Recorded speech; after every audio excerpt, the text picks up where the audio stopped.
सर्वमंगल मांगले शिवे सर्वार्थ साधिके शरण्ये त्र्यंबके गौरी नारायणी नमस्तुते। ओम गणानंत वा गणपति गवामहे प्रियानंत वा प्रियमद गवामहे निधीनांत वा निधिमद गवामहे वसो मम आहम जाने गर्भदम।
चॉकलेट दो ना।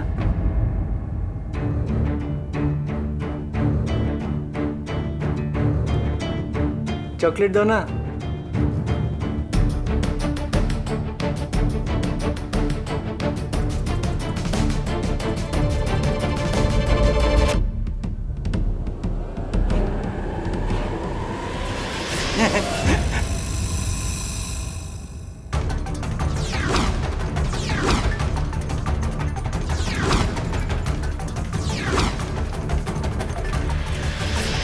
अब सही है, पहले मुझे दिख भी नहीं रहा था। मेरी चॉकलेट दो ना। कौन हो तुम और अंदर कैसे आए? मैं सूरज और तुम कीर्ति हो ना। पापा ने कहा था तुम मुझे चॉकलेट दोगी, मुझे चॉकलेट दो। क्या पागलपन है, बाहर जाओ। पर ये तो मेरा ही कमरा है ना, मुझे चॉकलेट दो। तुमने कहाँ पे छिपा के रखी है? हटो। अरे मेरी चॉकलेट दो ना, कहाँ पे रखते हो तुम? पापा ने कहा था तुम मुझे चॉकलेट दोगी, प्लीज प्लीज मुझे चॉकलेट दो। देखो अगर मैं कटी हो गया ना तुमसे तो मैं तुमसे कभी बात नहीं करूंगा। मुझे चॉकलेट चाहिए, चॉकलेट। हाँ तुमने छुपा के रखी है चॉकलेट, तुमने छुपाई होंगी चॉकलेट। अरे अरे चॉकलेट तो देके जाओ। ये क्या कर रही है? बहुत अच्छे से। बाबूजी देखिए ना मेरे कमरे में कौन है?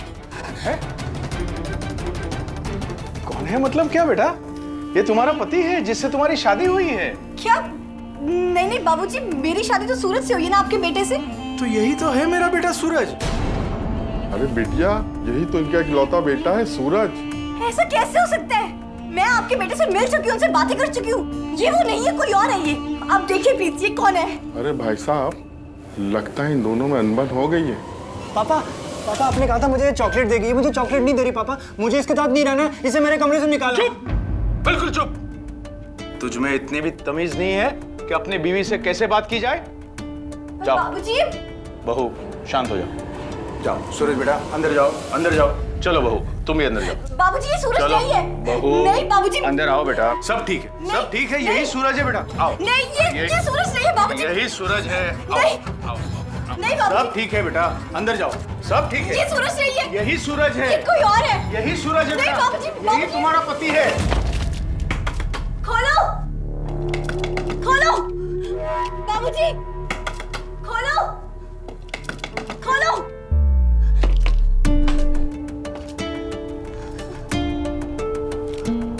पानी क्या हो रहा है मेरे साथ? देखा, तुम्हारी वजह से पापा ने मुझे कितना डांटा है। अब जल्दी से मेरी चॉकलेट दो। चुप करो, बिल्कुल चुप। और दूर जाओ यहाँ से, दूर। मुझे क्यों डांट रहे हो?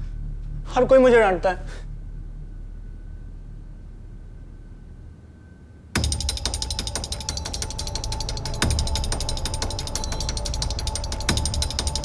हेलो हेलो बाबूजी, बाबूजी लड़के वालों ने हमारे साथ बहुत बड़ा धोखा किया।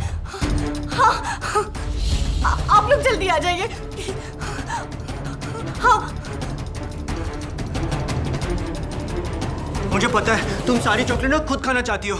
मैं बता रहा हूँ तुम्हारे पेट में दर्द होगा, डॉक्टर के पास जाना पड़ेगा और डॉक्टर बड़ा वाला इंजेक्शन लगाएगा तुम्हें, और मैं तुमसे पक्का कट्टे हो जाऊंगा, पक्का कट्टे।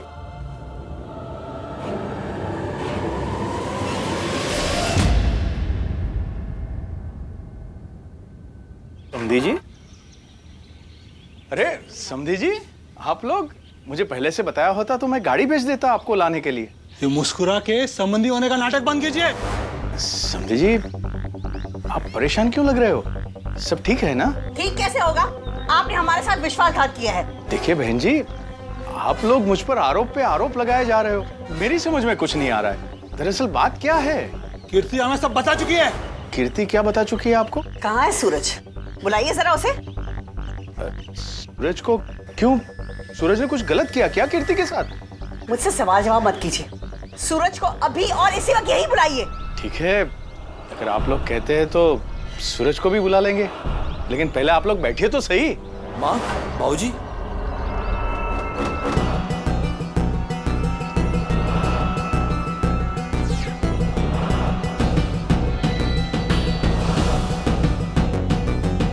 ये लीजिए, सूरज आ गया। पाए लागू बाबूजी, पाए लागू माँ। मुझे बता दिया होता मैं लेने आ जाता आपको। चलिए खैर, कीर्ति आप दोनों को देख के बहुत खुश हो जाएगी। जी मुझे अभी खेत पे जाना है, आप बाबूजी के साथ बैठिए, बातें कीजिए, मैं शाम को मिलता हूँ। अरे सूरज बेटा, काम पे जाने से पहले नंदू हलवाई को बोलते जाना 3-4 प्लेट पूरी भाजी और लस्सी भिजवा दे। जी बाबूजी। अरे आप लोग बाहर क्यों खड़े हैं? अंदर आइए, अपनी बिटिया से मिल लिए। आइए आइए आइए, अंदर आइए आइए। माँ, बाबूजी। माँ, बाबूजी, हमारे साथ बहुत बड़ा धोखा हुआ है। वो जिस लड़के से मेरी शादी हुई थी ना, वो सूरज से ही है। मंडप में कोई और लड़का था। तो क्या बक रही है? माँ, मैं बक नहीं रही हूँ, सच कह रही हूँ। बाबूजी, वो आप लोगों को मेरी बात का विश्वास नहीं हो रहा है ना? ठीक है, मैं दिखाती हूँ। आप चलिए मेरे साथ, आपको खुद पता चल जाएगा। आइए।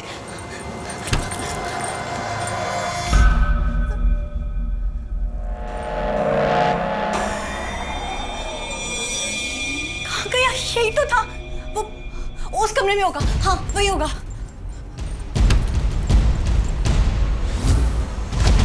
यहाँ भी नहीं है। ऊपर ऊपर होगा।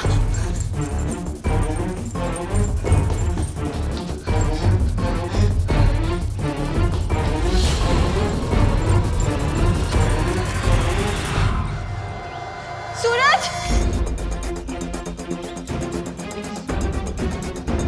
सूरज! सूरज!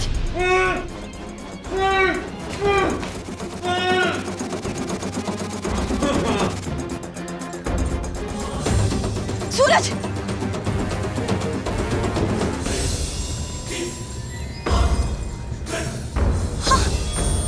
सूरज! कीर्ति, बस बहुत हो गया तेरा नाटक। अरे सूरज जब घर में होगा तब तो मिलेगा ना। वो तो हमें आते वक्त मिल चुका है। वो तो खेतों में गया हुआ है। क्या? नहीं बाबूजी, आप लोग जिसे मिले हैं ना, वो सूरज से ही कोई और है। पति पत्नी में अक्सर ऐसे झगड़े होते रहते हैं। अगर उसे आपस में ही सुलझा लो तो अच्छा रहता है। माँ बाप को परेशान करने की क्या जरूरत थी? माँ, बाबूजी, मेरी बात का यकीन कीजिए, ये झूठ बोल रहे हैं। इन्हें सच पता है कि मेरी शादी जिससे हुई है ना, वो इनका बेटा नहीं है। बस बहुत हो गया, बहुत बकवास कर ली तूने। हमसे गलती हो गई जब तेरी एक फोन पे हमने तेरी सारी बातें मान ली। कान खोल के सुन ले, आज के बाद यही तेरा घर है। अपने ससुर पे लांछन लगाते हुए तुझे थोड़ी भी शर्म नहीं आई? माँ, बस।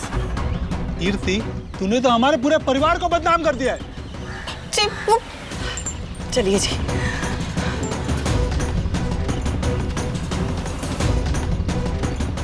अरे क्या कर रहे हैं आप?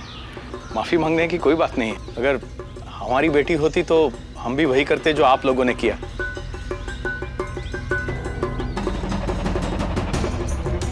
बाबूजी, मेरी बात सुनिए। बाबूजी, माँ मेरी बात सुनिए। माँ मेरी बात सुनिए। मुझे छोड़ के मत जाइए। माँ!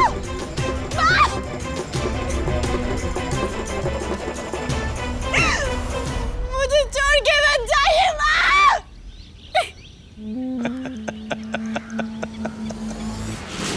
लड़की शादी को लेकर अपने सपने सजोती है, लेकिन कीर्ति के सारे सपने तो शादी की पहली रात ही टूटकर बिखर गए।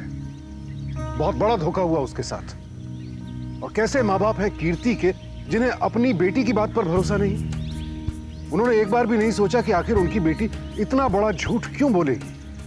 मानो बेटी उनके लिए कोई सर का बोझ थी जिसे उतारकर फेंक दिया। सच्चाई जानने की कोशिश तक नहीं की। अब सवाल यहां यह है कि आखिर इतने बड़े धोखे और ढोंग के पीछे रामकरण का मकसद क्या है। इस बेमेल शादी से उसे क्या हासिल होगा, क्या है इस शादी का रहस्य, और अब क्या होगा कीर्ति का अगला कदम।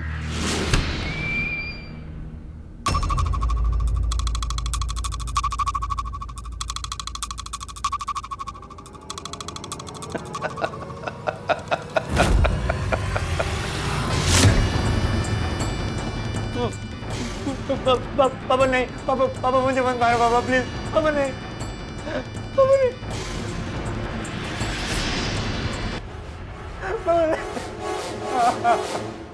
पापा पापा मैं तो आपकी सब बात मानता हूँ ना। आपने तो कहा था कि वो मुझे चॉकलेट देगी, तो मैंने वही कहा था पापा। तो मुझे क्यों मार, मैं तो कभी कोई गलती नहीं करता, मैं तो हमेशा ठीक से रहता हूँ। अब यही तुम्हारा घर परिवार है, यही तुम्हारा पति सूरज है, और एक पत्नी होने के सारे कर्तव्य तुम्हें इसी के साथ निभाने हैं। आई बात समझ में?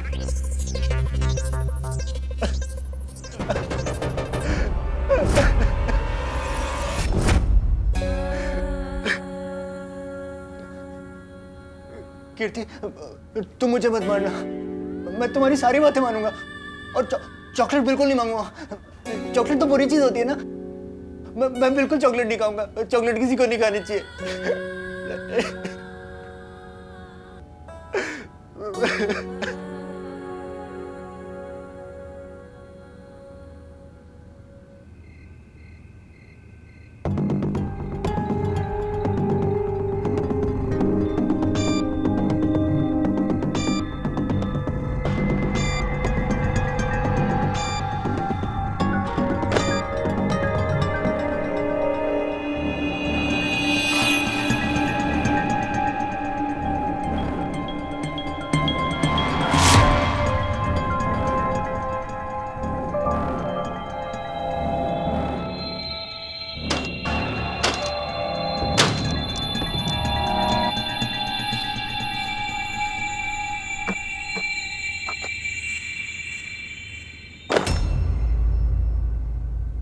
कौन है?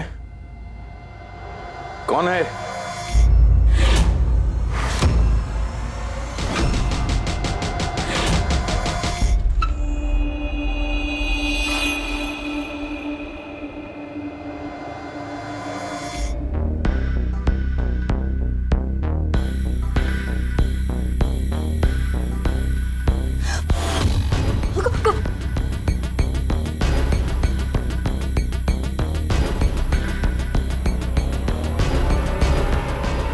सूरज, कहाँ चले गए थे तुम?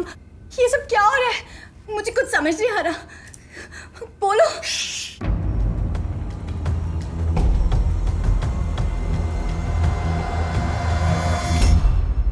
कुछ भी समझने की जरूरत नहीं है। मैं आ गया हूं, तुम्हारा सूरज, तुम्हारा पति।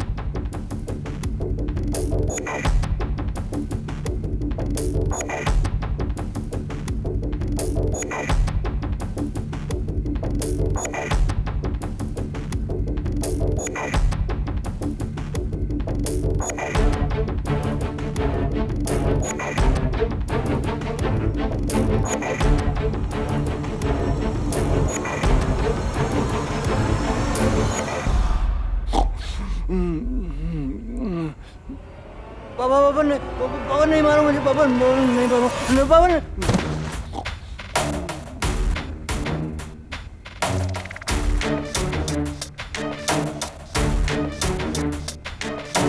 सूरज, आज के बाद कीर्ति के आसपास दिखाई दिया ना तो मुझसे बुरा कोई नहीं होगा, समझा? पर आप ही ने तो कीर्ति की शादी मुझसे करवाई थी। तो बैग भर के पैसे भी दिए थे ना तुझे नकली दूल्हा बनने के लिए। एक बात कान खोलकर सुन ले, कीर्ति इस घर का सम्मान है, समझा? और सुन, आज के बाद इस घर के आसपास तू तब दिखाई देगा जब मैं तुझे बुलाऊंगा। चल निकल यहां से।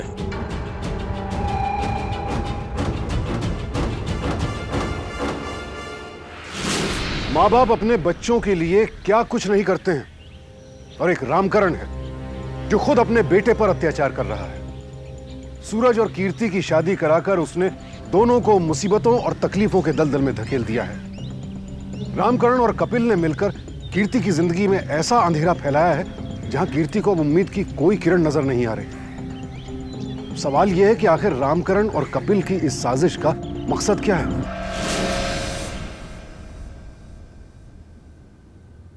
सूरज, ए सूरज, उठ! तुझे क्या नीचे जमीन पर सोने के लिए पैदा किया मैंने? खड़ा हो जा। पापा मैं तो बेड पे सोया था पापा। बाबूजी, कल रात मैंने सूरज को देखा, वो यहाँ आया था। कौन सूरज? वही सूरज जिससे मेरी शादी हुई है। अब तो कहाँ है वो? वही तो नहीं पता, लेकिन वो यहाँ आया था। शायद वो किसी से छुपने की कोशिश कर रहा है। वो ऐसा क्यों कर रहा है मुझे नहीं पता, पर कुछ तो है। देखो बहू, ये जो सारी कहानी है ना, फोन करके अपने माँ बाप को सुनाना, मुझे नहीं। तुम्हारी जिंदगी में यही एक सूरज है, यही तुम्हारा पति है। आज के बाद अगर मैं तुझे जमीन पर सोया हुआ देखूंगा ना, तो मुझसे बुरा कोई नहीं होगा, समझा? पापा लग रही है। अब छोड़िए उससे प्लीज, उसे क्यों मार रहे हैं?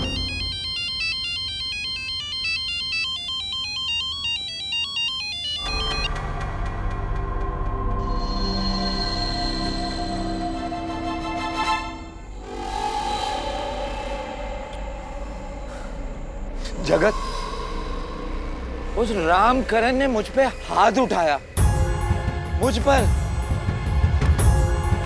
भैया जी, कुछ करने के पहले एक बार फिर सोच लो। रामकरण एक नंबर का खतरनाक आदमी है। अगर जरा सी भी भनक पड़ गई ना, तो फिर फालतू में। तू मेरा आदमी है या उस रामकरण का? हाँ भैया जी, भैया मैं तो बस आपके ही साथ हूं ना। साला लड़की हम गिरे और मार भी हम खाएं। अब बताऊंगा उस रामकरण के बच्चे को, कीर्ति पे ऐसा ऐसा दाग लगाऊंगा ना, साला तड़प जाएगा। क्या?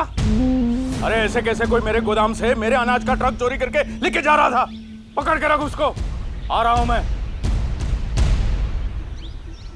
भैया रामकरण को बिल्कुल भी शक नहीं हुआ। बोला अभी गोदाम पर आता हूँ। एक नंबर का बेवकूफ। बहुत बढ़िया। तू ऐसा कर, सिम निकाल के फेंक दे मोबाइल से और यहाँ खड़ा होकर रामकरण का इंतजार कर। जी भैया जी। मैं भी देखता हूँ रामकरण कैसे कीर्ति को मुझसे बचाता है। जी भैया। चल भरत। और भैया जी थोड़ा धीरे से मारना मेरे को। अबे 4-6 तो मारने पड़ेंगे। जी भैया जी। तू घबरा मत, ज्यादा जोर से नहीं मारूंगा।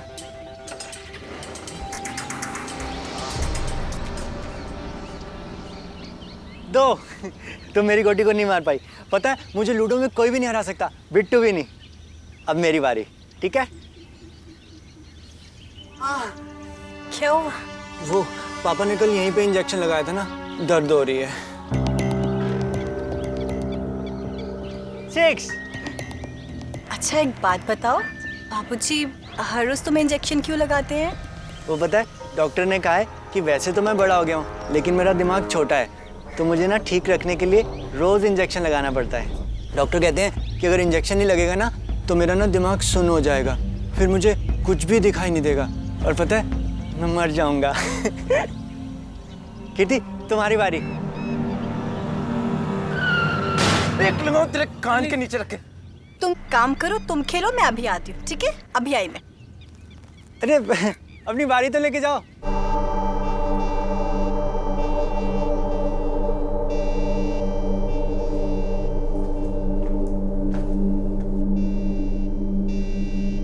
उठा, ठीक है ना? खुद का बाइक चलाना आता है ना मेरा बाइक संभालना आता है। तेरे को तो मार मार के तेरा भरता बना दूंगा मैं। उठा उस सूरज,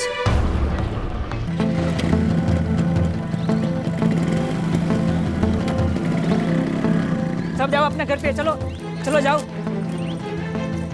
सूरज, सूरज, सूरज।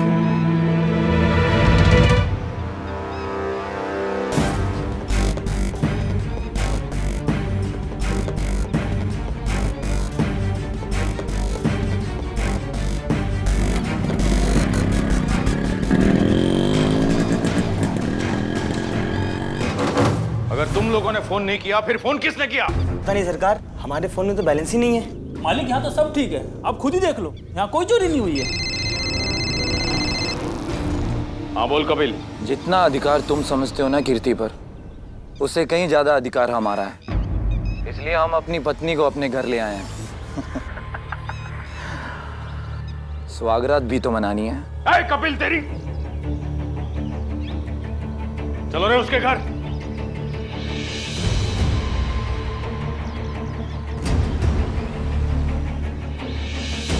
भैया जी, वो आपके घर आ रहे हैं, जो करना है जल्दी करो। मैं हम लोगों के गांव से निकलने की तैयारी करता हूँ। झूठ, बिल्कुल झूठ। सच ये है कि तुम्हें सामने रख के बाबूजी ने मेरी शादी इसलिए करवाई क्योंकि सूरज का दिमाग एक 10 साल के बच्चे जैसा है, और हर माँ बाप की तरह वो भी यही चाहते थे कि उनके बेटे की शादी हो जाए, और कुछ नहीं। ये देखो, देखो, देखो तो। देखो कपिल, सूरज बनने का नाटक तुम्हें सिर्फ कीर्ति के साथ शादी हो जाए तब तक ही करना है, समझा? वैसे रामकरण जी, क्यों आप अपने बेटे की शादी के चक्कर में पड़े? अगर उससे शादी हो भी गई ना, उससे कुछ भी होने वाला नहीं है। अरे बेवकूफ, शादी तो सिर्फ एक नाटक है, असली सुहागरात तो हम मनाएंगे।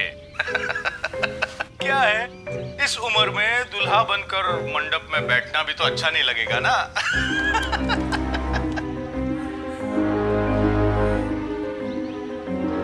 तो बड़ा धोखा मेरे साथ। जी, कितने नीच और गिरे हुए इंसान निकलेंगे, ये मैंने कभी सपने में भी नहीं सोचा था। वो क्या है ना कीर्ति, जो होना था वो हो गया। ये मुझे दे दो। तुम्हें याद है तुम्हारी शादी मुझसे हुई थी, तूने क्या प्यारी सी मुस्कुराहट दी थी ना, है ना?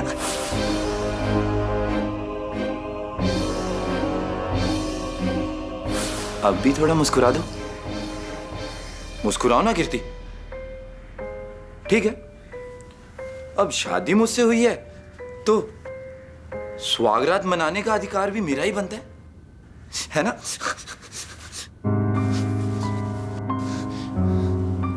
छूना मत मुझे, दूर रहो मुझसे।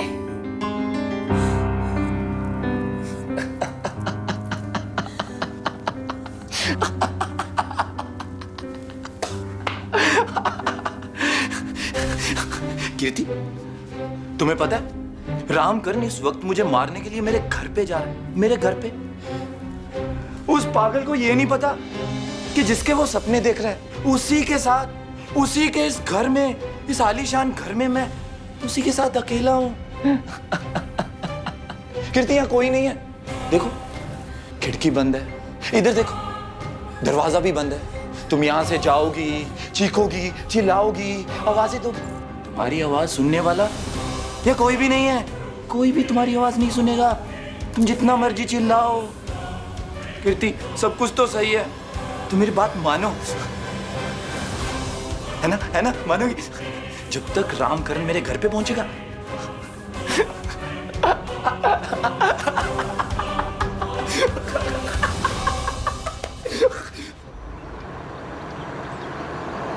ठीक है। अरे तू कितना धीरे क्यों चला रहा है? चला ना गाड़ी जोर से। छोड़ो मेरा हाथ, छोड़ो, छोड़ो।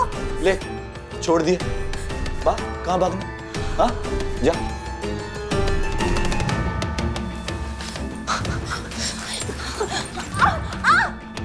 छोड़ो, छोड़ो मेरा हाथ, छोड़ो, मेरा हाथ छोड़ो। तो आओ, छोड़ो, रुक जा, पहले तेरे उस रामकरण को फोन कर दूं। हाँ बोल कपिल। रामकरण, देख कीर्ति यहाँ पे तड़प रही है। ए कपिल, आज तेरा गला नहीं काटा तो मैं एक बाप की औलाद नहीं, समझा तू? अबे बेवकूफ, तुझे मेरे घर तक पहुंचने के लिए 40 मिनट लगेंगे। मेरे लिए वो 40 मिनट काफी, हाँ काफी है। छोड़ो मेरा हाथ, छोड़ो।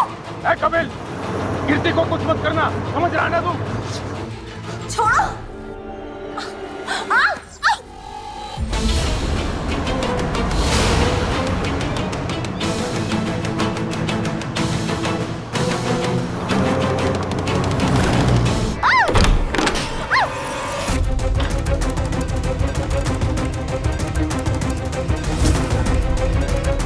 बहुत शना बनता है ना, हैं? शना बनता है, हैं?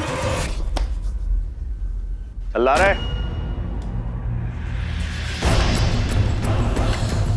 अब तू गया। इसकी लाश को ले जाकर खेत में जला दो।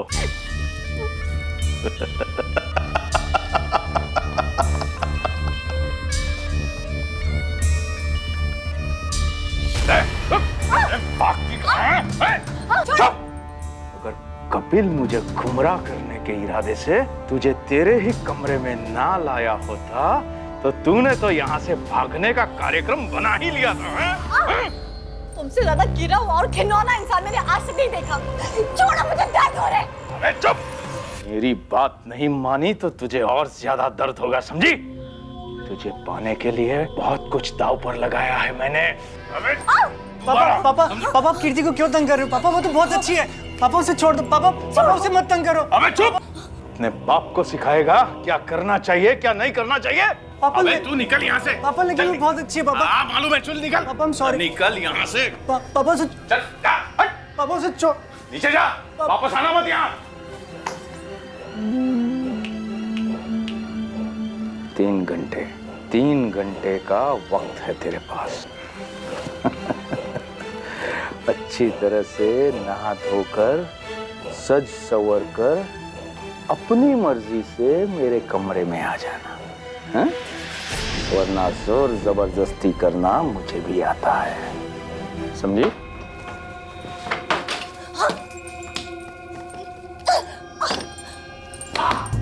पापा मैं आपकी सारी बात मानूंगा। पापा मुझे मत मारो पापा, प्लीज।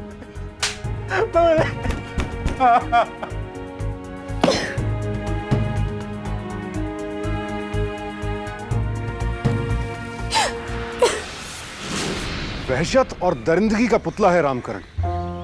वासना में इतना भ्रष्ट हो चुका है कि अपनी हवस मिटाने के लिए अपने बेटे तक को इस्तेमाल करने से बाज नहीं आया।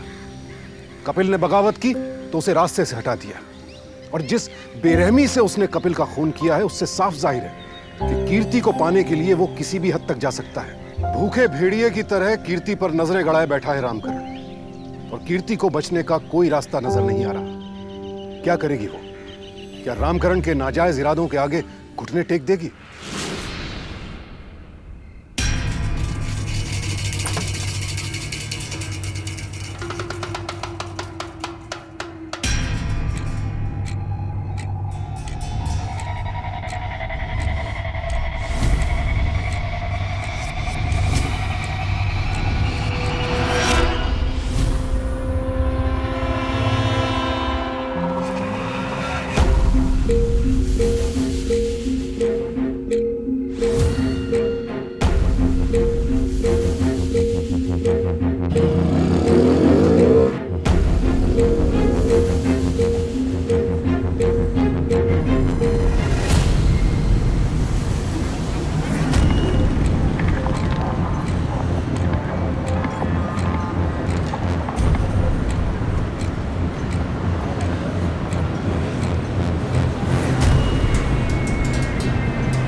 चॉकलेट लाई। सूरज, तुम यहाँ क्यों आए? मैं भी तुम्हारे साथ ही जाऊंगा। पर क्यों? मैं कितनी मुश्किल से अपनी जान बचा के आई हूँ, तुम्हें यहाँ नहीं आना चाहिए था। पता पापा को मैंने तुम्हें मारने से मना किया था ना, तो उन्होंने मुझे बहुत मारा। मैं नहीं जाऊंगा। देखो, तुम एक काम करो, अपने घर चले जाओ, ठीक है? नहीं, अगर पापा को पता चलेगा कि तुम घर से भाग गई हो तो मुझे और मारेंगे। मुझे डर लग रहा है। पर तुम जाओगे कहाँ? जहाँ भी तुम जाओगी मैं तुम्हारे साथ ही जाऊंगा। तुम्हारे पापा और उनके गुंडे हमें ढूंढ रहे हैं। उन्होंने अगर हमें पकड़ लिया तो? खड़े खड़े सो रहे थे क्या तुम लोग? एक लड़की नहीं संभलती तुम लोगों से? जाओ जाकर ढूंढो उसे। ज्यादा दूर नहीं गई होगी, सारा इलाका छान मारो, निकलो यहाँ से। और सुनो, खाली हाथ मत आना, समझे?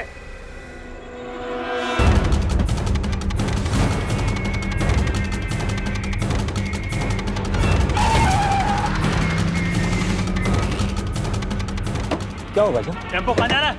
भाई साहब रायपुर जा रहा है। टेम्पो पीछे क्या है? कुछ अनाज की बोरियां रखा है और कुछ सवारी बैठी है। चल चेक करते।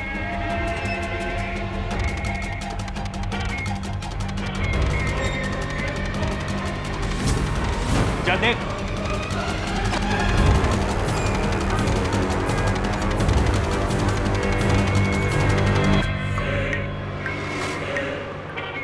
आजा।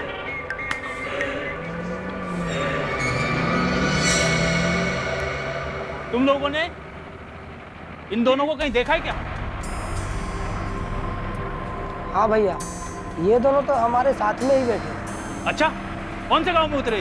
वो कोई गांव में नहीं उतरे थे, वो तो यहाँ से 15-20 किलोमीटर पहले ही उतर गए थे, कोई सुनसान जगह पे। चल जल्दी।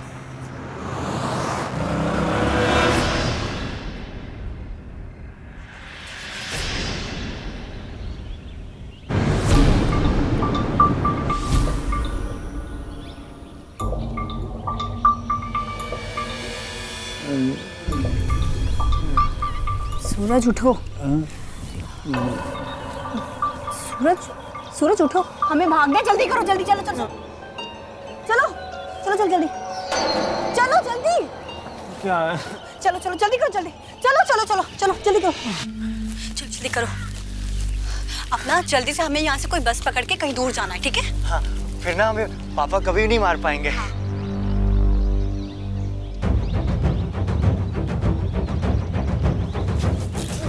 क्या हुआ सूरज? सूरज, क्या हुआ? सूरज, तुम ठीक हो? क्या हुआ? क्या हो रहा है तुम्हें? मुझे मुझे धुंधला दिखाई दे रहा। मुझे चक्कर भी आ। Injection injection. तुम्हें इंजेक्शन नहीं लगा इसलिए सो रहे? कौन? तुम्हें उस इंजेक्शन का नाम याद है? हम किसी मेडिकल स्टोर से ले लेते हैं अभी। मुझे बिल्कुल याद नहीं आ रहा। तुम्हें इंजेक्शन नहीं लगा तो मैं मर जाऊंगा। नहीं नहीं नहीं नहीं, ऐसा कुछ नहीं होगा। दिमाग सुनो। नहीं नहीं नहीं नहीं, तुम्हें कुछ नहीं होगा, कुछ नहीं होगा। मैं कुछ करती हूँ। करो करो, तुम चिंता मत करो, कुछ नहीं होगा।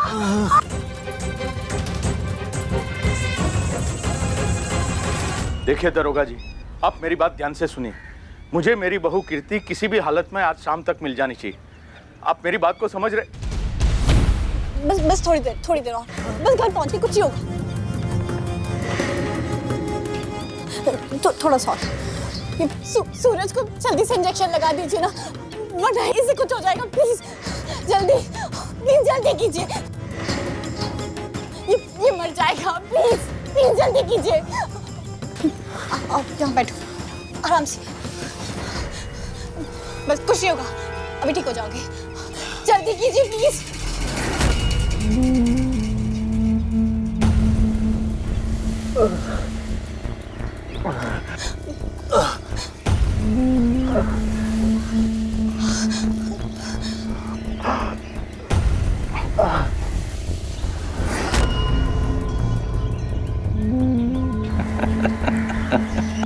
ठीक हो तुम? हाँ, भी ठीक लग रहा है?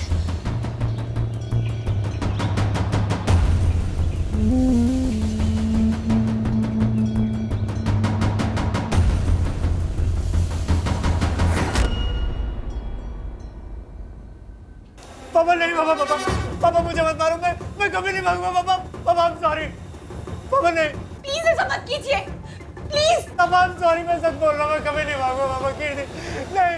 अरे बेटा, अगर तुम्हें सजा नहीं दूंगा तो तुम गलती दोबारा करोगे, और ये गलती मैं नहीं करना चाहता। रुक जाइए, प्लीज रुक जाइए, मत मारिए उसे, प्लीज। नहीं।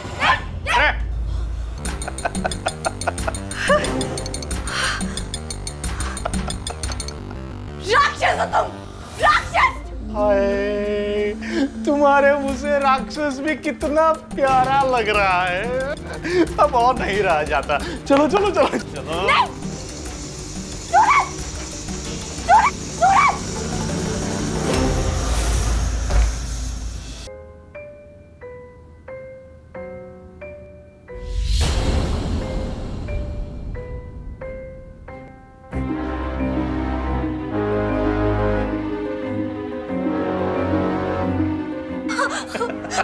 प्लीज मुझ पे दया करो, प्लीज। मुझे जितनी दया करनी थी मैं कर चुका, और तू जितना तड़पाना चाहती थी तड़पा चुकी। अब ये खेल बंद और नया खेल शुरू। कोई नहीं आएगा आज तुझे बचाने, जो कोई भी आएगा उसे काट कर फेंक दूंगा मैं, समझी?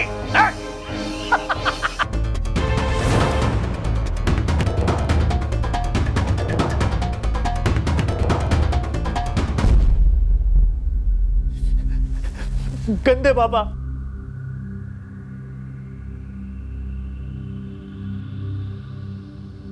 ओए मार दिया, चल भाग भाग भाग, पुलिस को बुला।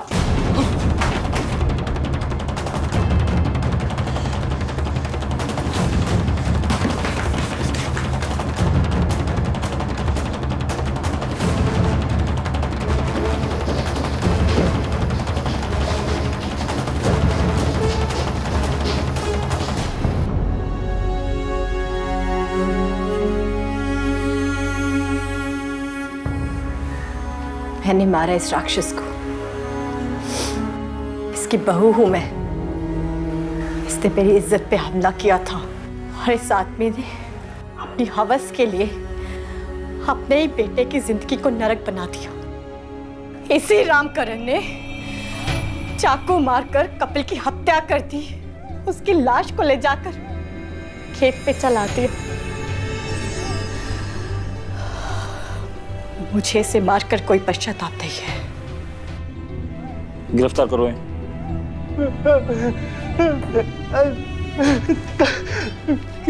कीर्ति,